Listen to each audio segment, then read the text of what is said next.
दोस्तों नमस्कार। चुनावी समीकरण बंगाल का तैयार हो रहा है साहब।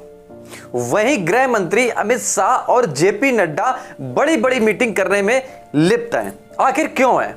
देश का सबसे बड़ा मुद्दा किसान आंदोलन।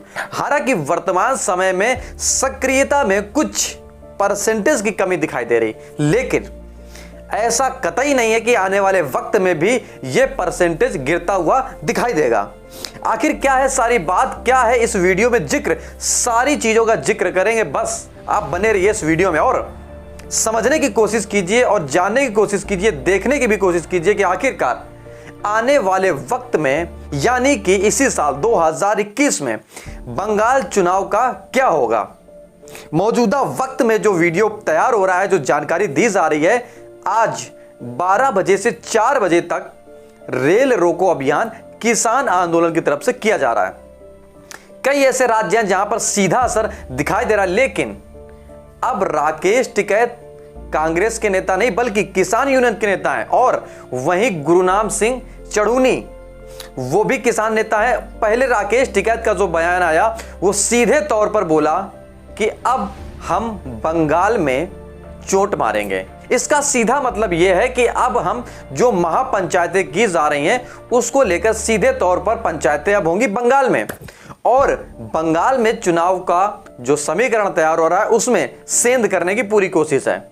वहीं चढ़ूनी ने क्या बोल दिया कि बीजेपी हारेगी तभी किसान आंदोलन का जीतेगा, यानी कि सीधे तौर पर बीजेपी को हराना और किसान आंदोलन को जिताना, वो चाहे कारण कुछ भी हो, वो चाहे तरीके कुछ भी हो। हालांकि मौजूदा वक्त में आपके जहन में यह सवाल जरूर होगा कि आखिरकार ये किसान अब बंगाल कैसे जाएंगे। तो बता दें सीधे तौर पर, छोटे छोटे कुनबों में, यानी कि जो छोटे छोटे नेता हैं किसानों के, वो चाहे राकेश टिकैत से संबंधित हो, वो चाहे गुरुनाम सिंह चढ़ूनी से संबंधित हो, वो अब पंचायतों का सिलसिला बंगाल में करेंगे और सीधे तौर पर जो मीटिंगें की जा रही हैं अमित शाह और जेपी नड्डा के द्वारा, उस पर चोट मारेंगे। और हो सकता है कि आने वाले वक्त में बीजेपी को हार का भी सामना करना पड़े, लेकिन ये तो साहब वक्त की बातें हैं।